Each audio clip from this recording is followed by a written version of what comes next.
Welcome back to English Grammar Part 29. In this part, we are going to learn about indefinite pronoun. Till now, we have just studied personal pronoun, compound personal pronoun, demonstrative pronoun, interrogative pronoun, relative pronoun. So let us have a look over now another type of pronoun, that is indefinite pronoun.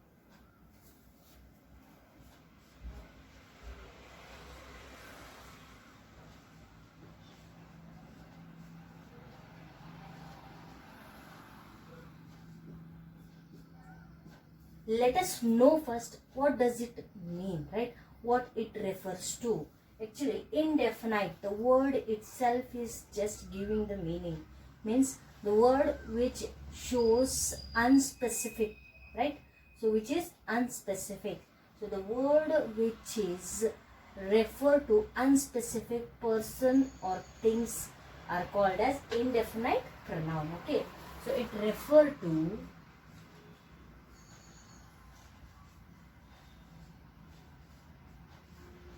one or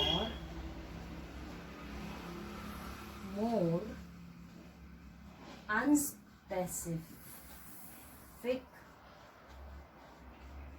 people or things.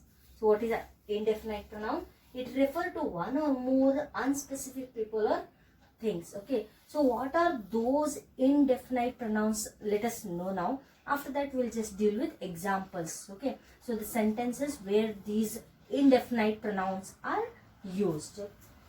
So the first one, some, any, every, and no. Okay. Just see, look at this now. How do we just write indefinite pronouns?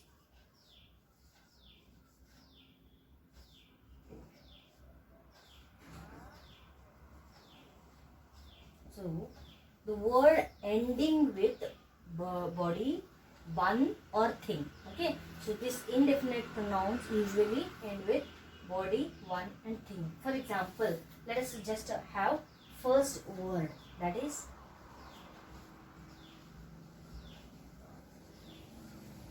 somebody. Let us have second one,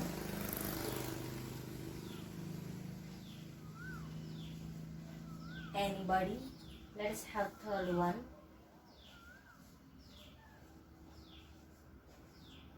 everybody. Let us have last one, nobody. Okay. Another just group of it. So let us just have someone. Then next, let me add anyone. Third one, everyone. The last one, no one. Okay. So let's see the things now. Something,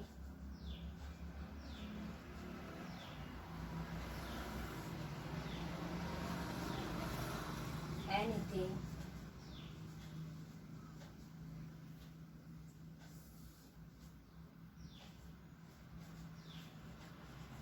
everything,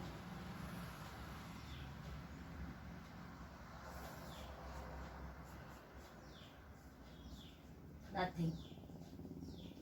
So these words are considered as indefinite pronoun. Okay. They are not specifying particular person here. So look at just the door. Someone is there, right? Somebody might be there. So when we use this, when we don't know the one who is there, right? We are not specifying that one at that. Okay, at that time. So something if you bring in your hand, you are just to home. Sometimes your father may ask, so something is there in your hand. What's that, right? So something is there. Something you are hiding. So when we use these words, when we will not be knowing or specifically we will not be knowing the things or person also. So now the question arises when to use somebody and when to use someone, right? So actually somebody is maximum used when you are talking informal way. Okay, so these somebody, anybody, everybody, nobody will be used when you are talking informal way. And this someone, anyone, everyone, no one, we use maximum when we are talking in formal way. Okay, right. So this is the difference. Usually we find the difficulties, right? Confusion that when to use somebody and when to use someone. So when you are talking informal way, casually with your friends, right? So close people, then at that time you can just go for these one. But when you are talking officially or formally, at that time compulsory we have to use these words. Okay, that when to use somebody and when to use anybody. Okay, so somebody can be used when the sentence is in positive way. Okay, so when the sentence is positive, at that time you can just go for the somebody word. But anybody you are using when the sentence is like questioning or negative, at that time you can use it in the sentence. Okay, so this is the difference when to use somebody and when to use anybody. Somebody can be used when the sentence is positive. Okay, somebody is there over there, right? So next, anybody, anybody is over there. So when you're questioning, at that time anybody, and when the sentence is positive, at that time you can just go with somebody. This is come to know now how these indefinite words are used in sentences. Okay, so the first sentence, let us have a look now. There's someone at the door. You can just have a look over here. Someone at the door. We don't know who is that actually, right? So everyone has to come. We are including everyone here. We are not specifying any one or two, right? So everyone has to come. So indefinite words are used to unspecifically to just point out person or anything. Okay, so someone, everyone, here we have used, and these indefinite words are used for one or more than one people or things, right? So nobody knows about it. Nobody knows means no one is knowing about it, right? Then next to that, does anyone want to work with me? So here we have used anyone. So anyone is used for the questioning sentences, or you can just have negative sort of questions. Okay, so all is well.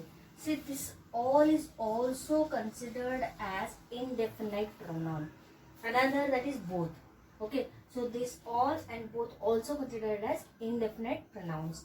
All is well. We are not specifying anyone, right? So all, everything is, right? Everything is moving smooth. All is well. Everyone is happy. Here also we are including everyone. So both are coming. So we would like to just specify two, right? So both are coming. Somebody go and get it. So someone has to go and get it, right?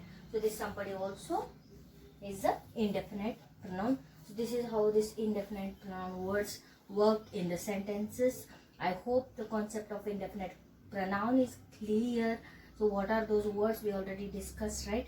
Somebody, nobody, anybody, and also everybody. Okay, so someone, anyone, everyone, no one, and something, anything, everything, and nothing, as well as all and both. Okay, these are considered as indefinite pronouns, and these are used to refer one or more than one people or things unspecifically. Okay, when we are talking in a general way, so these words are used. Let me end up this video clipping also with tongue twister. I saw a kitten eating chicken in the kitchen. I saw a kitten eating chicken in the kitchen. I saw a kitten eating chicken in the kitchen. I saw a kitten eating chicken in the kitchen. I saw a kitten eating chicken in the kitchen. I saw a kitten eating chicken in the kitchen. I saw a kitten eating chicken in the kitchen. I saw a kitten eating chicken in the kitchen. I saw a kitten eating chicken in the kitchen. I saw a kitten eating chicken in the kitchen. I saw a kitten eating chicken in the kitchen. I saw a kitten eating chicken in the kitchen. Hope you will enjoy this tongue twister and practice it. Now you might be thinking, why do I end up all the video clippings with tongue twister? Let me tell you the reason also. These tongue twisters help you to improve your pronunciation as well as fluency. It's a great way to just have a command over our fluency as well as the pronunciation. Hope you'll practice it and enjoy it.